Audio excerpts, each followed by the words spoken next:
আমাদের আমরা বিশেষ সূত্রে খবর পেয়েছি বাংলাদেশ থেকে, এবং বাংলাদেশের আমাদের ন্যাশনাল সিকিউরিটির কিছু লোকজন রয়েছে সেখানে, এবং যেখানে প্রধানমন্ত্রী শেখ হাসিনার হাই অফিসিয়াল তারা একটা পর্যায়ে তারা আমাদের সাথে যোগাযোগ করেছেন এবং তারা বলেছেন যদি এই প্রধানমন্ত্রী যে ফ্লাইটে বিমানে নর্মালি উনি চলেন না, বিমান বিশ্বাস করতেন না, এবং উনি এমিরেটস অথবা ব্রিটিশ অন্যান্য এয়ারলাইন্সে উনি আসতেন। এইবার প্রথম উনি বাংলাদেশ বিমানচলে লন্ডনে সরাসরি ফ্লাইটে আসতেছেন, এবং উনি আসছেন এই যে বাংলাদেশ থেকে প্রায় 200-র উপরে সুটকেস রয়েছে উনার সাথে সেখানে তারপরে, এবং প্রত্যেকটা সুটকেসের ভিতরে ডলার এবং পাউন্ড নিয়ে বাংলাদেশের এই অর্থ সম্পদ উনি দেশের বাইরে নিয়ে চলে আসছে।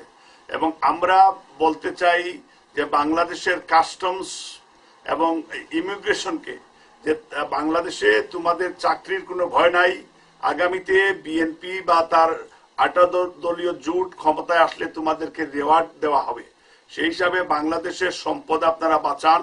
এই সরকার এই শেখ রেহানার কাছে সব টাকা নিয়ে আসছে বাংলাদেশের, এই যে শেয়ার মার্কেটের টাকাগুলি, ঘুষের টাকাগুলি, তাদের সোফার 3 জন মন্ত্রী 3টা উইকেট পড়েছে।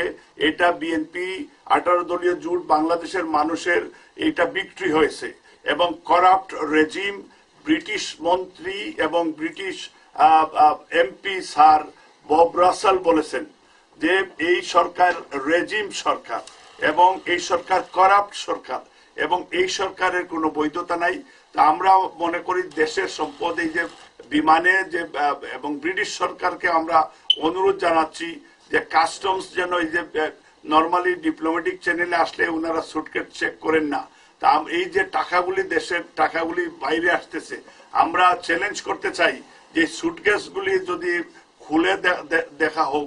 ব্রিটিশ সরকারের প্রতি আমাদের আকুল আবেদন থাকবে, দয়া করে বাংলাদেশের গরিব মানুষের টাকাটা আপনারা ওইখানে বন্ধ করে ফেরত দেন।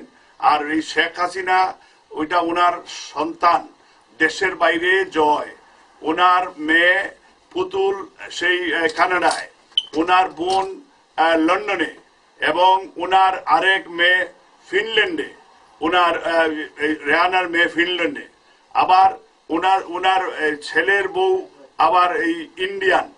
এই যে চক্র, এবং শুধু শেখ হাসিনা বাংলাদেশে, এইবার শেখ হাসিনাও বোধহয় বাংলাদেশে ফেরত যেতে চাচ্ছেন না, কারণ যে কারণে বাংলাদেশের সব সম্পদগুলি আমাদের এখানে নিয়ে আসছে।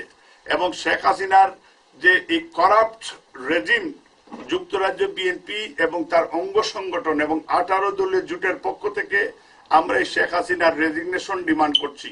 এবং শেখ হাসিনাকে আমরা এখানে লন্ডনে টাওয়ার হামলেটসে আমরা তারা চ্যালেঞ্জ করেছিলেন গতকালে কর্নেল ফারুক এবং এলজিএলডি মন্ত্রীর মিটিংয়ে আওয়ামী লীগের নেতৃবৃন্দ।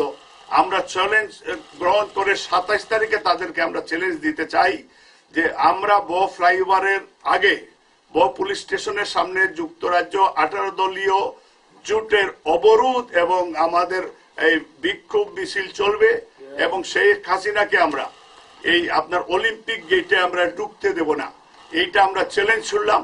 এবং আমরা প্রবাসী বাংলাদেশিদেরকে আমরা অনুরোধ জানাচ্ছি যে আমরা সবাই মিলে এই নাস্তিক সরকার, এই মুরদাদ সরকার, কারণ কর্নেল ফারুকও বলেছে বাংলাদেশ মুসলমানের দেশ নয়, এই নাস্তিক মুরদাদ কুফুর সরকারের বিরুদ্ধে আমাদের যুক্তরাজ্য 18 দলীয় জোটের তীব্র নিন্দা এবং প্রতিবাদ। এবং এই নাস্তিক সরকারের মন্ত্রী কর্নেল ফারুককে বলে দিতে চাই যে ক্ষমা না চেলে তোমার 20 দাঁত আমরা ভেঙে দেব, এটাই আমাদের প্রতিজ্ঞা এবং এটার অপেক্ষায় আমরা থাকবো। Thank you.